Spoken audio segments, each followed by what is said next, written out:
So that was kind of non sequitur to what we were already doing in the last 2 videos. So I'm going to actually bring it right back around, okay?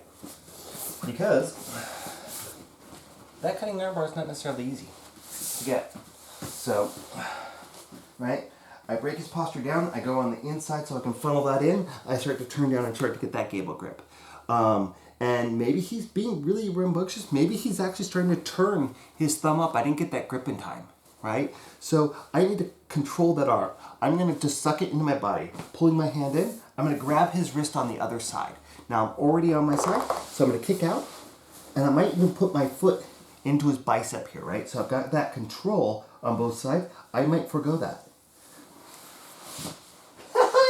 He doesn't actually have a head, so I can have nothing to grip onto. So you see here, we can get back into that triangle position from that cutting armbar.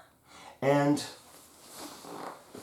the other thing that you can do, guys, and maybe this is a good time to start to introduce it, it's going to be hard to do with the dummy. So he might, we get into the cutting armbar position. I've got everything here, and I'm trying to control this, but he's starting to weasel out. So I pass his hand into my hands. Now I'm going to take my foot and I'm going to just cup the back of his head here. My other foot's still trapped, and that's fine. If I want to, I can come into my side here, I control, and I can start to break it here. Or if I'm stuck belly down and he starts posturing up, I'm fine with that. Right? I just need to control that thumb, and then I need to start to sprawl out. So get that angle here, and I'm dropping my legs wider instead of pinching them in. So I've got my boot on the back of his head, right? So he can't posture up. And then I start to sprawl out. So you might be thinking, you might not, who knows? Well, what if he starts to forward roll? Okay.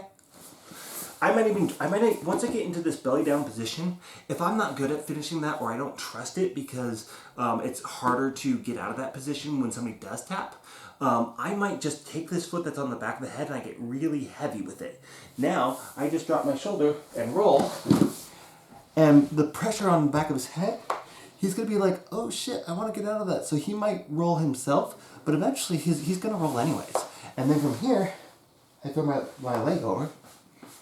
And if I don't have the depth that I want, we talked about this, right? I get that figure 4, I push him away, I scoot in, heels in, boots on, knees together, come down, lift up the hip, and break the arm, right? So you can transition from that cutting armbar if it's not working and go into something else.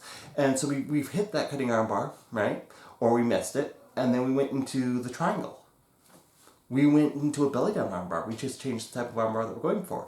But, I got here. He has 2 arms in. Not that it matters for this technique, but whatever. I broke his posture down. I stretched my arm up. I start to funnel over. He's doing whatever he can to prevent me from getting this, right? And maybe he's starting to pull his arm back. So I can take this arm, and I'm going to take it under, and I'm going to switch my grip, right? So I had this overhooking grip. Take it out, boom. And I'm funneling his hand by my waist. Now the higher belts who are watching this channel are going to be going, oh, I know what he's going for. He's going for the omoplata, which we've already talked about, right? So from here, I get up. Now if he's still got his posture up, I might roll back and stretch out his legs or whatever, but I'm mostly trying to just kind of sit into that shoulder so I'm able to start to swing this around. From here, I can actually start to, reach over, keeping my shoulders in front of my hips so he doesn't pull that arm out, and I start to back away from him to break that posture down. I might even reach that leg, pull it out. I can do it from this side pretty easily, right? And to get him to sprawl out, it's probably pretty safe to do that, actually, because I've got his arm trapped, right? So he gets into this position, I make my cylinders, and I roll over. Okay. I just got an idea for what I'm going to show you next, so it's going to be awesome.